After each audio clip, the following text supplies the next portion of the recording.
Wake up! Wake up! Wake up!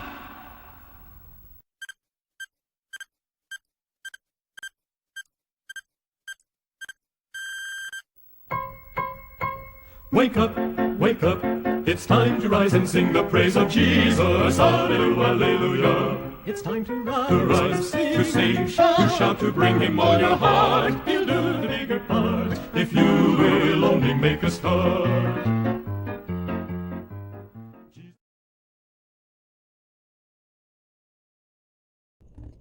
Another wonderful day, dear 7-minuters.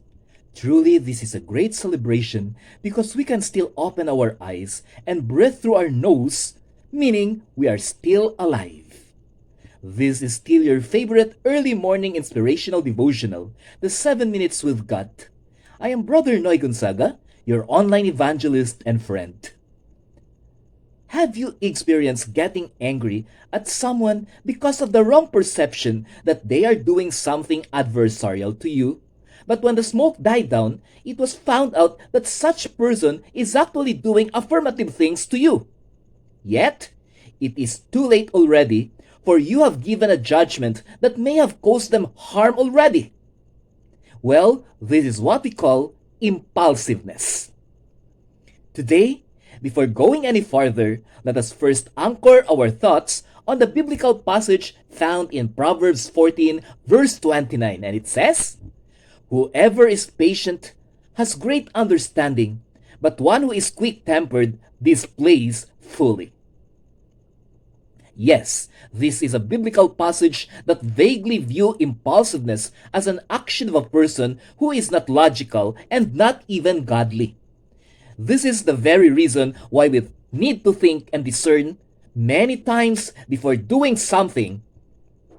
Because once a thing is already executed, the chances of reversing it goes down by miles. Today, our devotional will be entitled, "The Impulsive Error." Father, mother, and their son decided to go on a short walk to the park. They left their baby daughter by the crib to sleep. They won't be out for a long time anyway. Customarily, a trained golden retriever by the name of Craig is tasked to man the fort while the three are on their routine morning walk. Craig, being a trained dog, sees to it that when the baby cries, he will run and locate the father and the mother to give a signal that the baby is up. This seemed to be the customary expectation every day in that quiet hillside home. One day, the father, mother, and the son again went for a morning stroll. This time, they were greeted by oranges along the way, and these are publicly owned fruits with no owners, so they pick up some for roadside eating and pick a few more for their household stock. Well, this caused them a short delay. Well, fruit picking is really one of their hobby. After this short delay, they decided to go home. On the way home, an unusual thing happened. Usually, when they are 30 to 50 meters away from home, Craig, their pet dog, would already jump by to meet and accompany them to the porch. But this time, the dog was not there to do the usual routine. Father then commented, "What happened to Craig?" While expecting the same loss of reason from the mother and the son, they pick up pace and rush towards their home. At the porch, Craig can be seen from afar, and there is something unusual. Craig has something red all over his mouth and even in some parts of his body. Craig is full of blood. So this caused awareness to the three. However, Father found a big iron rod at the gate of the house and rushed towards Craig and slapped the dog down directly at the head. This caused the death of Craig, which the father rationalized that the dog did something inhumane to their baby daughter, and the dog might have even killed their beloved daughter. The father thought that Craig devoured the sleeping baby.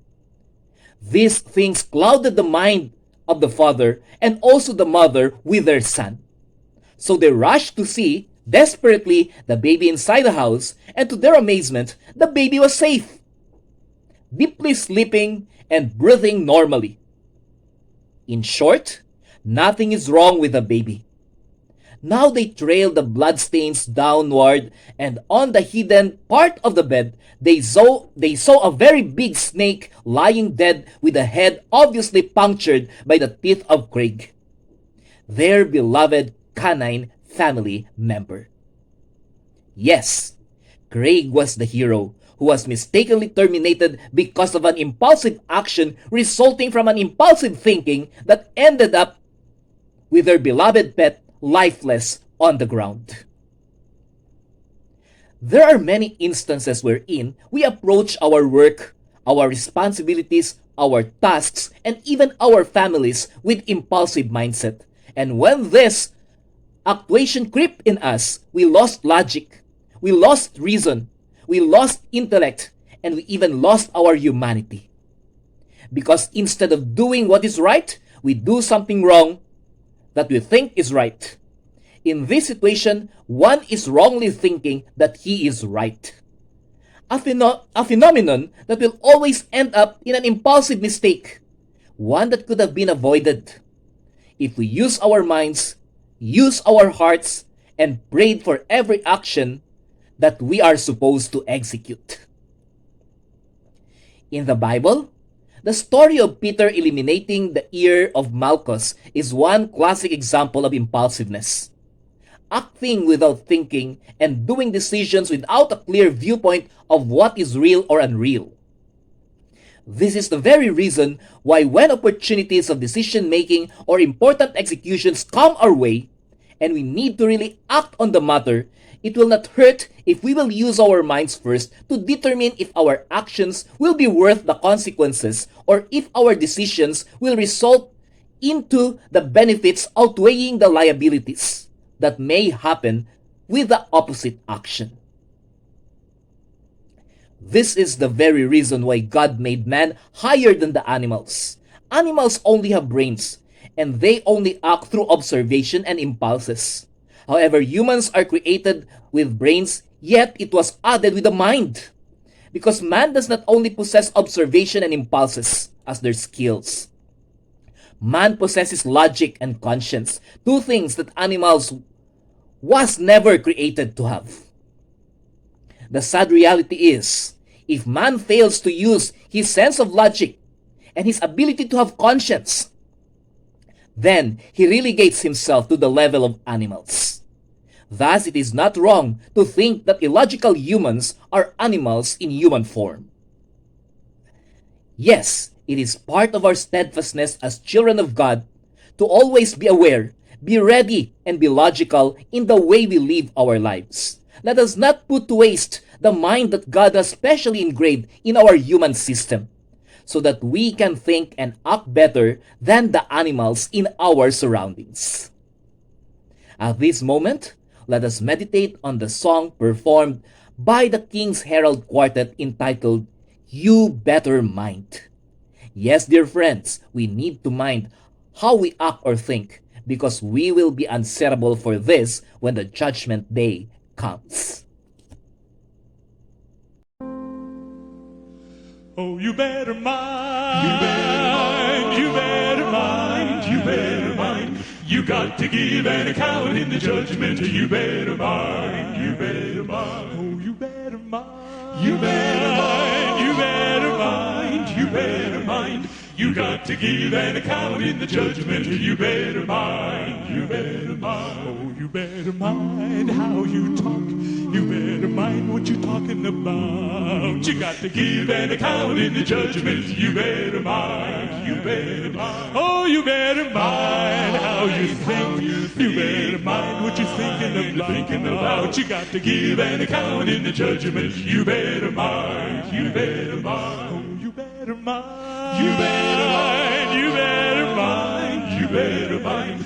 You got to give an account in the judgment. You better mind, you better mind. Oh, you better mind how you preach. You better mind what you're preaching about. You got to give an account in the judgment. You better mind, you better mind. Oh, you better mind how you're singing. You better mind what you're singing about. You got to give an account in the judgment. You better mind, you better mind. Oh, you better mind.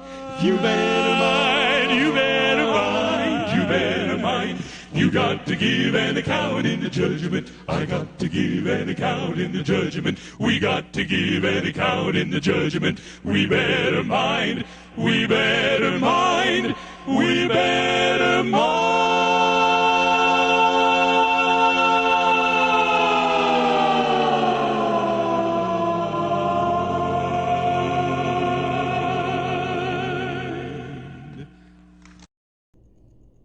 You better mind, dear friends. Why? Because God is relying greatly on us, the highest order created beings called humans.